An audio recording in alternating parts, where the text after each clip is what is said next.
Siapa sangka Manchester United mampu membenam Arsenal di rumahnya.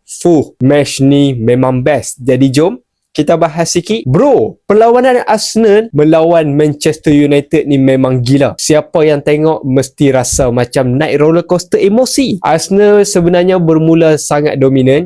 Dalam 30 minit pertama, Arsenal dominate game. Position tinggi, banyak corner, beberapa percubaan ada. United pula nampak agak pasif. Kiranya belum memanas lagi lah. Tekanan Arsenal akhirnya membuahkan hasil pada minit ke-29 bila berlaku gol yang pelik. Lisandro Martinez tertolak masuk ke dalam gawang sendiri lepas Jurrien Timber tekan dia. Arsenal 1-0.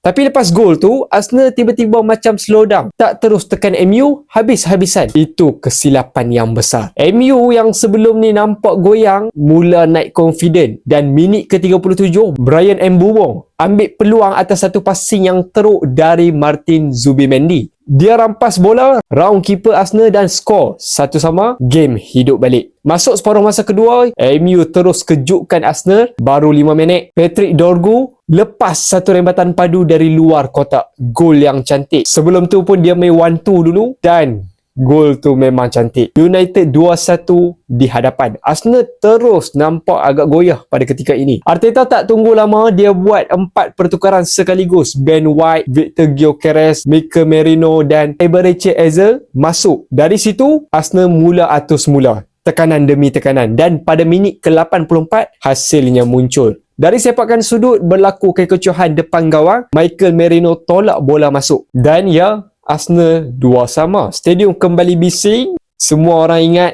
okay, at least draw lah kan. Tapi itulah bola sepak. Minit ke-87, Matheus Cunha buat benda yang gila. Dia terima bola di luar kotak, tak fikir panjang. Terus lepaskan satu thunderbolt, bola meluncur masuk ke gawang dan gol tu memang sangat beautiful. Dan ya, MU lead 3-2. Namun Arsenal cuba push balik dalam masa kecederaan tapi dah terlambat. Dan MU bertahan sampai whistle penamat.